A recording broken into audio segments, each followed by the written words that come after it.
الشيطان الرجيم.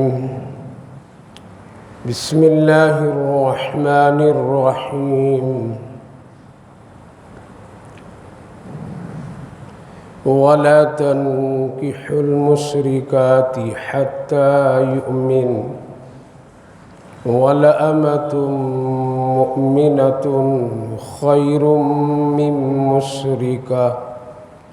من مشركة ولو أعجبتكم ولا تنكحوا المشركين حتى يؤمنوا ولعبد مؤمن خير من مشرك ولو أعجبكم أولئك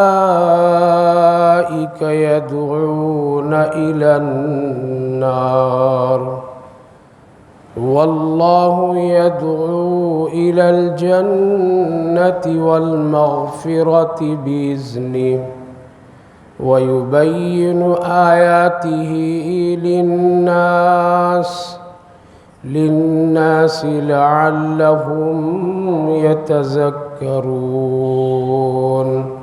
صدق الله العظيم.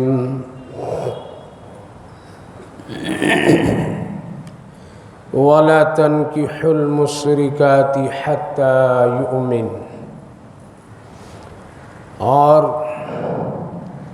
مشرکہ عورت سے نکاح مت کرو یہاں تک کہ وہ مومن ہو جائے. وَلَأَمَةٌ مُؤْمِنَةٌ خَيْرٌ مِّن مُشْرِكَةٍ وَلَوْ أَعْجَبَتْكُمْ. مشرکہ عورت سے مومنہ باندی عورت بہتر ہے اگرچہ تم کو دیکھنے میں مشرکہ اچھی لگتی ہو. وَلَا تُنْكِحُوا الْمُشْرِكِينَ حَتَّى يُؤْمِنُوا، اور کوئی مسلمان عورت مشرک مرد سے نکاح نہ کرے یہاں تک کہ وہ مومن ہو جائے، ایمان لے آئے. وَلَعَبْدٌ مُؤْمِنٌ خَيْرٌ مِّن مُشْرِكٍ وَلَوْ أَعْجَبَكُمْ. مشرک مرد اگرچہ دیکھنے میں بہت اچھا لگے اس کے مقابلے میں ایک غلام مومن تمہارے لیے بہتر ہے. اولئک یدعون الی النار، یہ لوگ جہنم کی طرف بلاتے ہیں. واللہ یدعو الی الجنۃ والمغفرۃ باذنہ، اور اللہ تعالیٰ جنت کی طرف، مغفرت کی طرف اپنے حکم سے بلاتے ہیں. اللہ تعالیٰ لوگوں کے لیے بہت ہی واضح اپنے حکم، اپنے آیات کو بیان کر دیا. شاید کہ تم اس نصیحت کو پکڑ لو. بھائی اور بزرگوں، قرآن کریم کی یہ آیت کریمہ بہت ہی واضح اور بہت ہی صاف ہے. اس میں کسی طرح سے کوئی جھول، کسی طرح سمجھنے میں کوئی دشواری نہیں ہے. اس سے پہلی جو ایک آیت گزری تھی جس میں اللہ تعالیٰ نے شراب اور جوئے کو حرام قرار دیا تھا اور یوں فرمایا تھا کہ آپ سے لوگ شراب اور جوئے کے متعلق پوچھتے ہیں، آپ کہہ دیجئے دونوں گناہ کی چیز ہے، حرام کی چیز ہے. اگرچہ شراب میں تھوڑا سا نفع لگتا ہے، فائدہ محسوس ہوتا ہے، لیکن وہ حرام ہے. اب ایک حکم بہت ہی واضح ہے، چونکہ اللہ تعالیٰ نے اس دنیا میں انسان کو پیدا کیا، ان میں دو چیز، ایک مرد اور ایک عورت، یعنی دو جنس مرد اور عورت کی ہے، اور اسی سے دنیا کی آبادی بڑھتی ہے، چلتی ہے. اسلام کے سوا دوسرے تمام مذاہب میں شوہر اور بیوی یعنی ازدواجی زندگی کا کوئی خاص اصول نہیں ہے. اسلام کے علاوہ جتنے بھی مذاہب ہیں شادی نکاح کے کوئی باضابطہ اصول نہیں ہے. جتنا مستحکم، جتنا پختہ اور جتنے شرائط، جتنی صفائی اور جتنی اچھائی کے ساتھ اسلام میں اس کا نظام ہے، دوسرے مذہب میں نہیں ہے.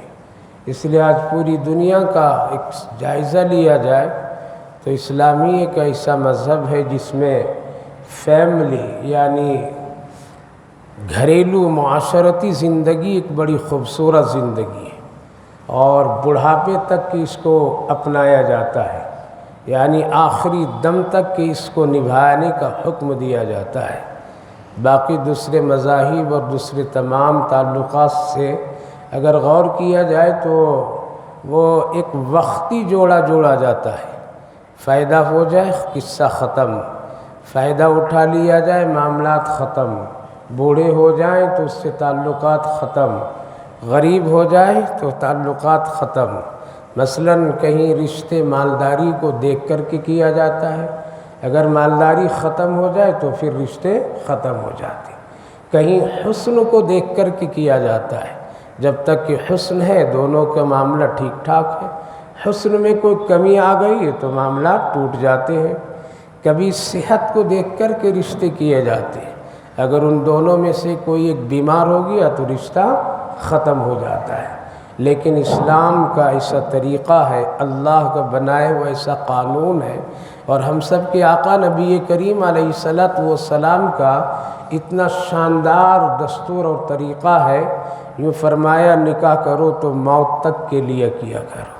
اس میں کوئی غرض نہیں ہونی چاہیے کہ حسن ہے تب تک یہ نکاح، مال ہے تب تک یہ نکاح، بلکہ اس کے لیے خوبصورت نظام بنایا، اور شریک حیات کے لیے ایک بہت ہی خوبصورت اصول اللہ کے رسول صلی اللہ علیہ وسلم نے دیا ہے۔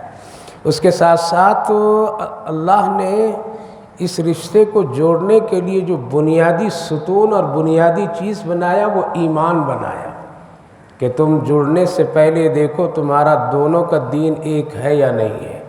اگر ایک نہیں ہے تو اس کے پیچھے چاہے دنیا کتنی خوبصورت تجھے نظر آ جائے، تمہارا رشتہ وہاں نہیں ہو سکتا ہے۔ پتہ چلا کہ ایک مسلمان کے لیے رشتے کے لیے ضروری ہے ایمان۔ اگر دونوں کی طرف یہ ایمان کا رشتہ مضبوط ہے، اگر دنیا اس کے پیچھے کمزور ہے تو اللہ کا وعدہ ہے تم فقر میں نکاح کر لو نیک نیتی سے، ہم تجھے اس کی برکت سے مالداری عطا کر دیں گے۔ اللہ کا یہ وعدہ ہے وَأَنكِحُوا الْأَيَامَ مِنكُمْ وَالصَّالِحِينَ مِنْ عِبَادِكُمْ وَإِمَائِكُمْ إِنْ يَكُونُوا فُقَرَاءَ يُغْنِهُمُ اللَّهُ۔ فقیر ہو نکاح کر لو، پاک دامنی کے لیے، عزت و عفت کے لیے، ایمان کو بچانے کے لیے، ہم تجھے اس کی برکت سے مالدار کر دیں گے۔ پتہ یہ چلا کہ اگر ایمان کا رشتہ دونوں میں مضبوط ہے اور دنیا اس کے پیچھے خالی ہے تو ایک مومن کو ایمان اپنانا چاہیے، دنیا کی طرف نہیں دیکھنا چاہیے۔ لیکن آج کے معاشرے میں اور آج کے حالات میں ایک عجیب و غریب کیفیت بن گئی ہے، جس سے جس کا دل لگ جائے ہاتھ اس کا پکڑ لیا جائے، چاہے وہ ایمان وہاں ملے یا نہ ملے۔ بس یہ سوچ کر کہ تم اپنے مذہب پر رہو، ہم اپنے مذہب پر رہے، ہماری تیری خواہشات پوری ہوتی رہے، بس یہ کافی ہے۔ لیکن اللہ کا سخت حکم ہے اور بہت ہی واضح حکم ہے، صاف حکم ہے، کسی مولوی کا فتویٰ نہیں، کسی مدرسے والوں کا فتویٰ نہیں، کسی عالم کا حکم نہیں۔ قرآن کریم کی آیت کریمہ اتنی واضح ہے کہ اس کو ہر کس و ناقص آسانی سے سمجھ سکتے ہیں۔ ترجمہ جیسا اللہ فرمایا وَلَا تَنْكِحُوا الْمُشْرِكَاتِ حَتَّى يُؤْمِنْ۔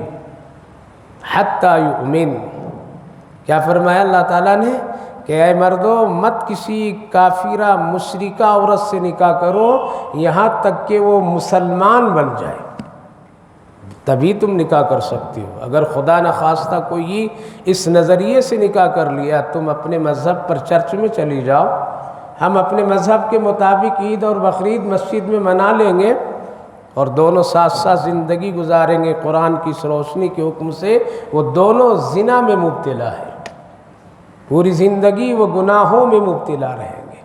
آگے اللہ نے اس کا ایک وہ بنیادی چیز کہ آدمی کیوں کرتا ہے کسی غیر مذہب سے نکاح، ہو سکتا ہے دیکھنے میں وہ اچھی لگ رہی ہو سکتا ہے کہ اس کے پاس مال ہو سکتا ہے اس کے پاس میں عہدہ ہو ہو سکتا ہے اس کے پاس میں اور کچھ دنیا کی بڑی چیزیں ہو۔ اللہ فرمائے سنو، اگر ان دونوں کے مقابلے میں ایک ایمان والی غریب عورت، باندی عورت، خادمہ عورت، کام کرنے والی عورت، لیکن اس کے مقابلے میں کافر اور مشرک عورت بڑی اچھی ہے، اللہ فرمائے میرے نزدیک یہ غریب ایمان والی اچھی ہے، تم اس سے نکاح کر لو، یہ تیرے لیے دنیا اور آخرت کے لیے بھلائی ہے۔ میرے بھائیو بزرگوں، اتنی بات سمجھنے میں کوئی دشواری، اتنی بات سمجھانے میں کوئی دشواری، ایک ایمان والے کو سمجھنے میں کوئی پریشانی، لیکن اتنا واضح حکم ہونے کے بعد آج مسلمانوں کے ایک نوجوانوں کا ایک بڑا طبقہ ایسا ہے کہ جو اس گناہ میں ابھی بھی ملوث ہے، ابھی بھی وہ ملوث ہیں، قرآن کو نظر انداز کر دیتے ہیں، رسول اللہ کی شریعت اور سنت کو چھوڑ دیتے ہیں، اور اپنی مرضی سے وہ اپنی زندگی گزارتے ہیں۔ مرنے کے بعد کیا ہوگا وہ وہی جان سکتا ہے اور میرا رب جانتا ہے، لیکن ظاہری حکم کے اعتبار سے یہ پتہ چلتا ہے، فتویٰ یہی ہے کہ اگر کوئی جان بوجھ کر کے ایسا کیا تو وہ گویا کہ پوری زندگی زنا میں ملوث ہے۔ بچے کے اس کے مذہبی تعلقات نہیں بن سکتے ہیں۔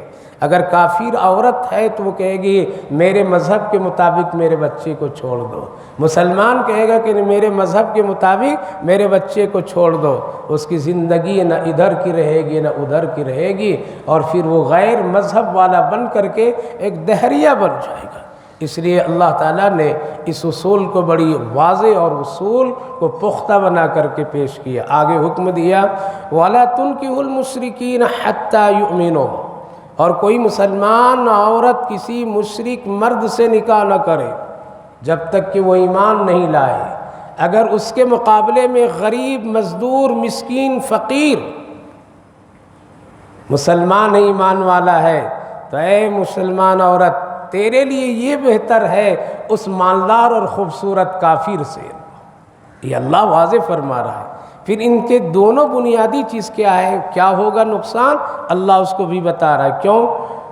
اولئک یدعون الی النار، یہ جب نکاح ہو جائے گا اور ایک مسلمان ایک کافر، مثلا مسلمان عورت ہے اور کافر شوہر ہے، وہ ہمیشہ اپنی بیوی کو اپنے مذہب کی طرف کھینچنے کی کوشش کرے گا، اور عورت کمزور ہوتی ہے، شوہر کے تابع ہو کر کے اس کو ایک نہ ایک دن شرک کا کام کرنا پڑے گا۔ تو اللہ فرمائے یدعون الی النار، یہ تم کو بسا اوقات جہنم کی آگ کی طرف لے جائے گا، اس کی طرف تجھے دعوت دے گا، اس کی طرف تجھے کھینچے گا، اور ایک نہ ایک دن ایک مسلمان عورت کافر بن کر، مشرک بن کر کے زندگی گزارنے پر اپنے کافر شوہر کے ساتھ مجبور ہو جائے گی، اور ہمیشہ کے لیے جہنم۔ اللہ فرمائے واللہ یدعو الی الجنہ، اور میں تو تم کو جنت اور مغفرت، بخشش کی طرف بلا رہا ہوں، بخشش کی طرف بلا رہا ہوں۔ قربان جائیے صحابہ کرام رضوان اللہ عنہم اجمعین کی جب ہجرت کی باری آئی اور ایمان کی باری آئی، قسم خدا کہ صحابہ کرام ایمان کے مقابلے میں اپنی کافرہ بیویوں کو چھوڑ دیے۔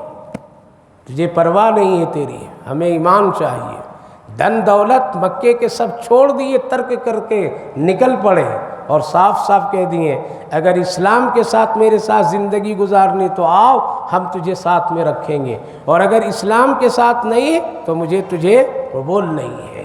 صحابہ نے بڑی قربانیاں دے دی۔ کیوں دے دی؟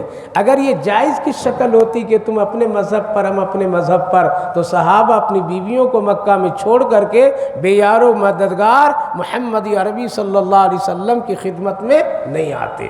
تبھی تو انصار صحابہ نے کیا کیا، اللہ کے رسول کی خدمت میں پہنچے، یا رسول اللہ یہ مہاجر بھائی لوگ آئے ہیں، ان کی بیویاں بھی نہیں ہیں، گھر بھی نہیں ہے، ہمارے پاس میں 2 بیویاں ہیں، میں ایک کو طلاق دے کر کے رخصت آزاد کرتا ہوں، اور ان کا نکاح ان سے کر دیجئے تاکہ یہ بھی مدینے میں خوشی کے ساتھ زندگی گزارے۔ میرے بھائیو بزرگوں اور نوجوانوں، چند دین کی خواہشات کی تکمیل کے لیے، لذت کے لیے، مزے کے لیے اپنی قبر کو اندھیری مت بنا لو، قبر کو تاریخ مت بنا لو، کل جنت سے رسوائی کا سامان نہ بنا لو۔ اس لیے ہمیشہ ماں باپ کو بھی چاہیے، جوانوں کو بھی چاہیے کہ ہمیشہ اپنا رشتہ اپنے مذہب میں کرنا چاہیے۔ اپنے مذہبی اصول کے ساتھ کرنا چاہیے، اپنی مذہبی طریقے سے کرنا چاہیے، اللہ کے حکم سے کرنا چاہیے۔ واللہ یدعو الی الجنۃ والمغفرۃ باذنہ، اللہ تجھے جنت کی طرف بلا رہا ہے۔ کیوں؟ ایمان ہوگا تبھی تو جنت میں آؤ گے، اگر ایمان نہیں ہے تو جنت میں نہیں۔